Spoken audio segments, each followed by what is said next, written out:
Hi, my name is Allison, and I'm your Portland Regional Admissions Counselor here at Eastern Oregon University. A quick rundown about why you want to apply to EOU. We are a small public four-year liberal arts college located in LaGrande, Oregon. We have about 1,600 students on campus, so your average class size is less than 21.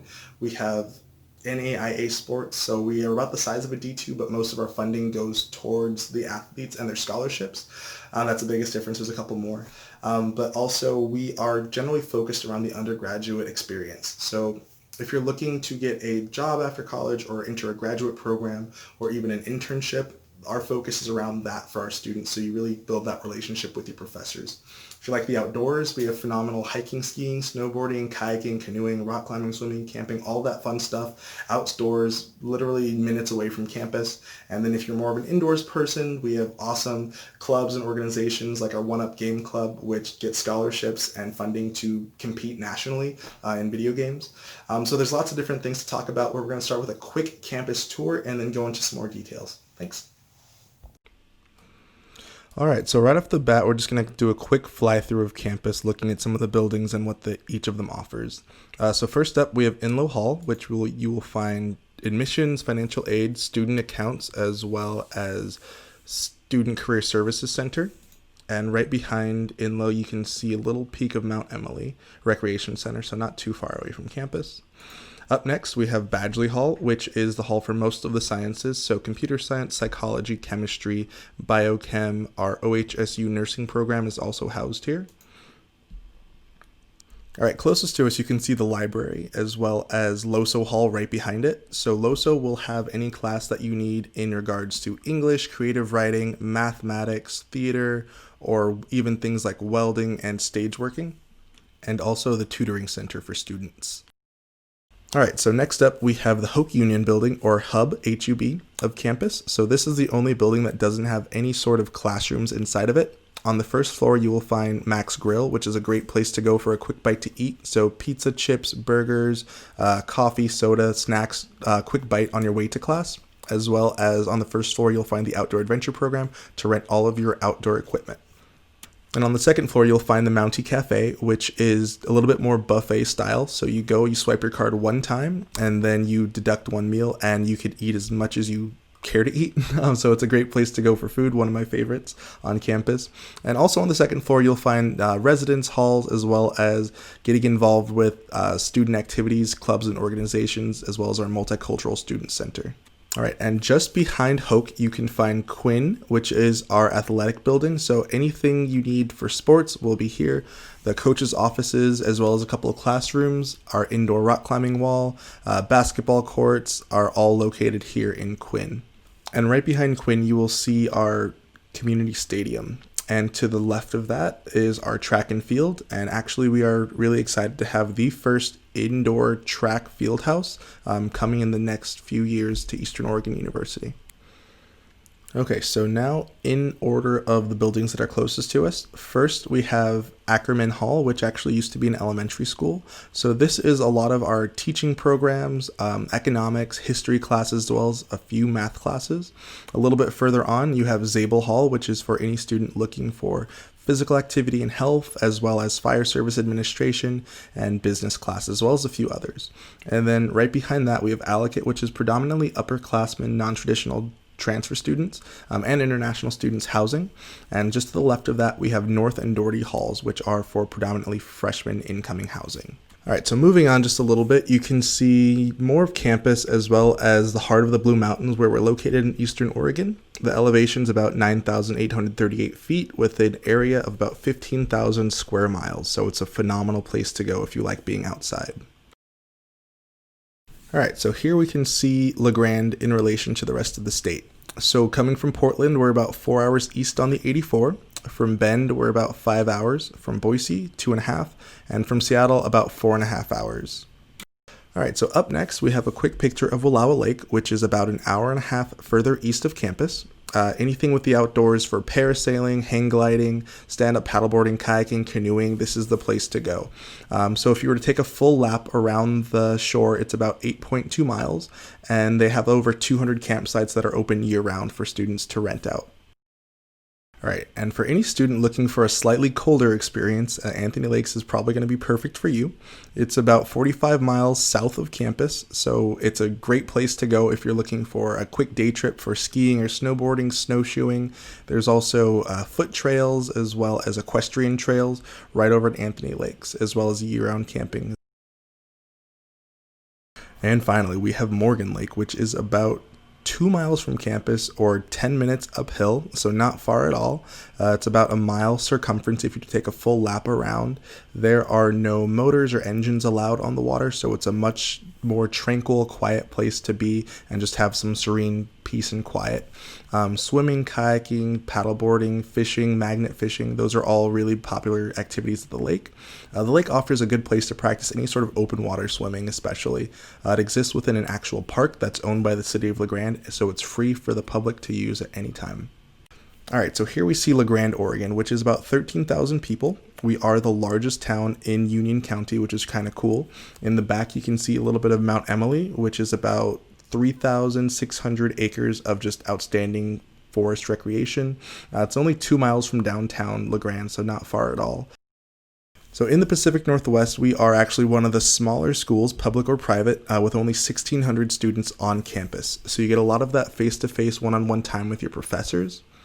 Our average class size is less than 25 students. So our largest class is a freshman class of probably 95 to 100 students, and the smallest class that we offer is only 2 students. So lots of that one-on-one time with your professors to build lots of really strong relationships with them. And in regard to building those relationships, we found that our students have a much higher success rate after they graduate from college than they might have had they gone to a larger institution. So for example, our education students all have a 100% job placement rate, which means they found a job either before they graduated or right after graduation within 90 days. Another great example of that would be our pre-med students, who have about 96% placement rate into medical school the first time that they apply. A lot of that comes down to the letters of recommendation and one-on-one time they get to spend with their professors in the lab doing actual hands-on research. As a matter of fact, all of our pre-professional programs have above a 90% placement rate into their graduate school of choice. So pre-med, pre-vet, pre-optometry, dental hygiene, pre-pharmacy, pre-law, all of those have a really high success rate that comes down to those letters of recommendation that they get from their professors. Even with that being said, one of the biggest benefits of going to a small public four-year institution like Eastern Oregon University is just the amount of one-on-one time you get to spend with your professors and your advisors to really make your degree fit you as an individual. So for example, I was a psychology student for my undergrad at EOU, and I still took classes in computer science, welding, theater arts, music production, and health and human performance, and those all helped blend into my undergraduate degree. One of the really flexible degree options that we also have for students is our partnership program with Oregon State University. So for any student looking to have a degree in agriculture science, fisheries and wildlife, rangeland sciences, crop and soil, forestry, anything along those lines, they can actually be a dual enrolled student in which they are on our physical campus, but their degree comes from Oregon State University and they pay our reduced tuition, as well as getting scholarships from both institutions. Another great partnership that we have is with Oregon Health and Sciences University, also known as OHSU, for any of our students looking to go into nursing. So these students will typically do their prerequisites with us for their first 2 years and then apply into the OHSU nursing program on EOU's campus, which is going to be a little bit smaller than some of the larger campuses that they might find across the state. We also have a lot of really cool programs in things such as art, where seniors have their own studio space for photography or screen printing, business administration, accounting, health and human performance, English, writing, economics, communication studies, history. And on the chance that a student doesn't find a degree that they're super interested in studying, there's also what's called interdisciplinary studies, in which they get to choose one minor from Eastern Oregon University and pair that with another minor from either another university or EOU, and they can make their own degree from that.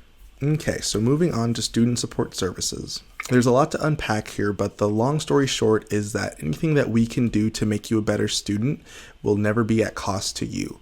So for example, if you feel that you need more time to take a test in a certain class, you would just connect with someone in disability services and they would contact your professor to get those accommodations set up for you. And then there's also programs like the Learning Center, which are designed around student schedules. So if there's a class that we offer on campus, there's guaranteed to be some sort of tutoring service for it as well. There's drop-in hours where you can just bring your assignment and see who's available and work with them, or you can also set up an appointment ahead of time so you can have a specific question answered. And finally, we have the Student Health and Counseling Center for students looking to get all of their medical needs met on campus. So this is a free resource for students who just want to go in and have a prescription filled, or they need to speak with a counselor, and they can have most medical procedures and testings done in-house, most minor medical testing procedures, I should say.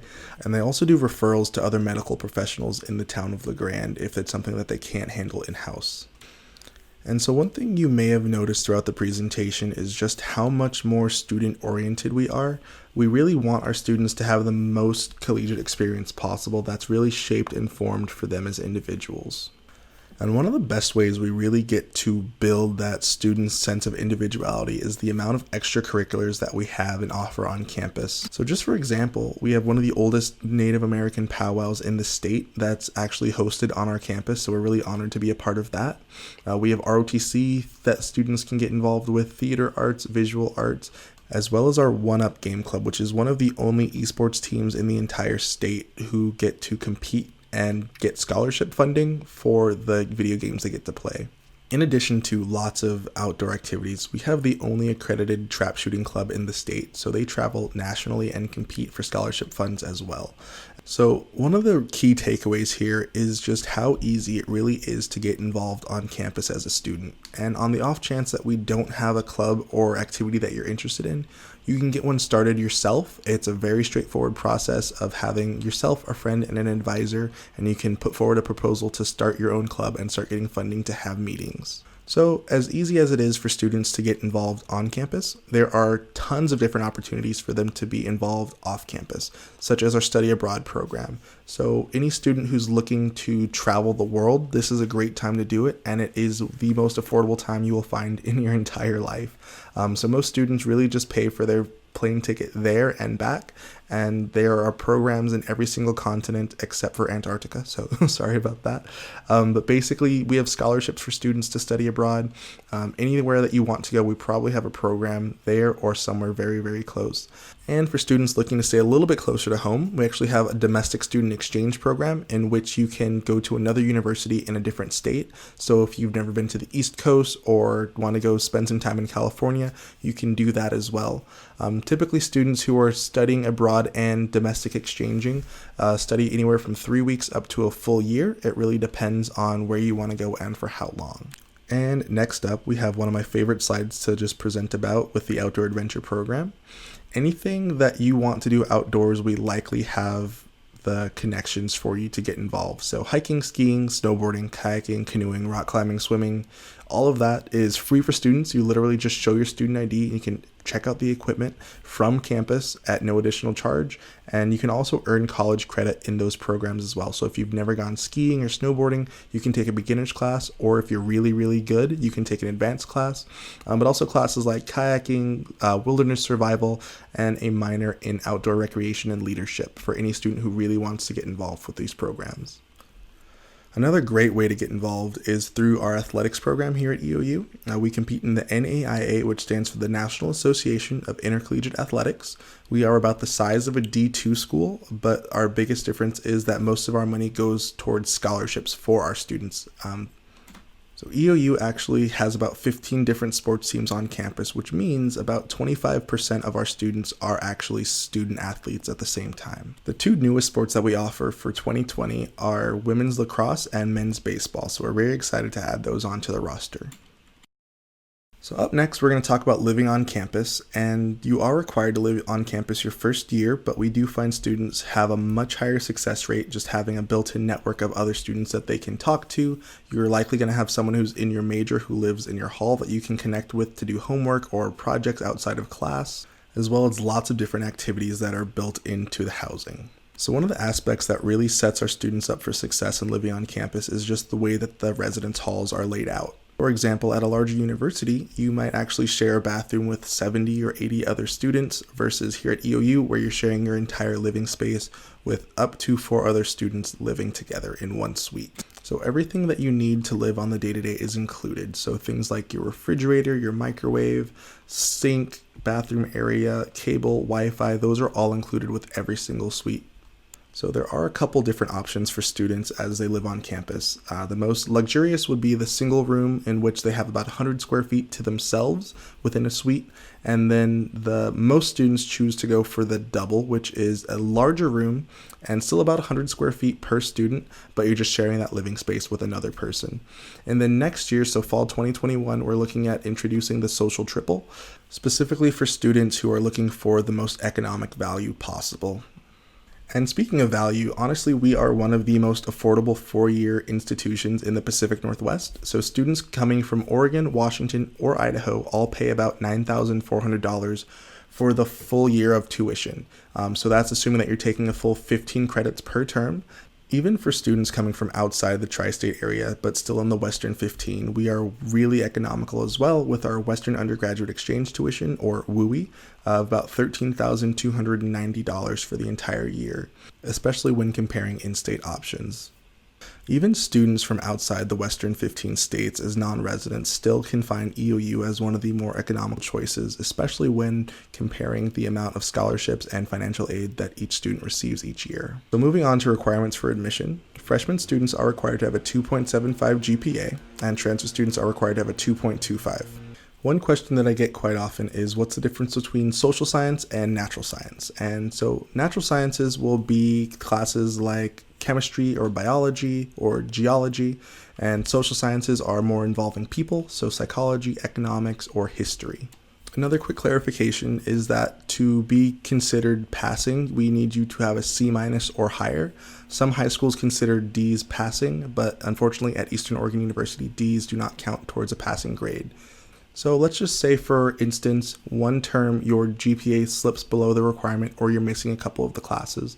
We still have an option for students to partake in the petition for individual admissions review, which is a personal statement and submitting 2 letters of recommendation from a non-family member.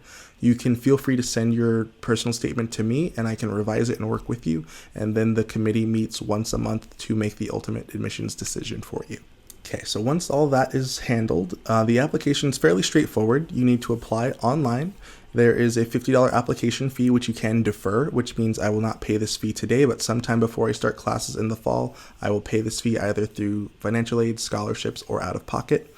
And then you'll need to send in your official transcripts. So just talk to your college counselor and let them know that you need to have them delivered to Eastern Oregon University. And finally, your SAT or ACT scores, if you have them. If you don't, that's okay. Eastern Oregon University has been test optional for quite a few years now, and SAT, ACT scores can't hurt your admissions process. So some key dates that you want to keep in mind are that scholarships open on October 1st, and many of them have a deadline of February 1st. So I always recommend that my students are in and fully admitted by late November. That's a good time to have all of your paperwork handled, all of your documents in, you're fully admitted, and then you can just focus on getting the scholarships in. And if there's any extra requirements like essays or letters of recommendation that a specific scholarship might need. So next up is to visit campus, which was actually the best tip that I ever received when I was looking at different schools that I was applying to. We found a few years ago that 88% of students who visit Eastern Oregon actually end up enrolling with us the next year. So it's a great student body. Come by, talk to our professors, talk to our students, visit us on eou.edu/visit and set up an appointment. You can meet with an admissions counselor. You can talk to financial aid, have a campus tour, stop and have lunch on campus. There's a lot of different options for students who are visiting on campus. So another way that you can get involved in campus is to just follow us on any of the big social media platforms at #EasternEdge, and you will get to see what students are posting. Sometimes we have contests that we have for our applying students, just to get you fully engaged with campus life and just to see what's going on. And finally, if you have any questions about anything regarding Eastern Oregon University, whether it's your application, you want someone to look over an essay, or you're just looking for a couple extra scholarships, feel free to send me an email or a quick call or text. If you'd like to receive information information directly from campus, feel free to scan the QR code at the very top to the request information link. And then if you want to schedule a virtual appointment one-on-one, you can scan the QR code at the bottom, and then it will show my availability that links up with my calendar, and we can meet at a time that works best for you and your schedule.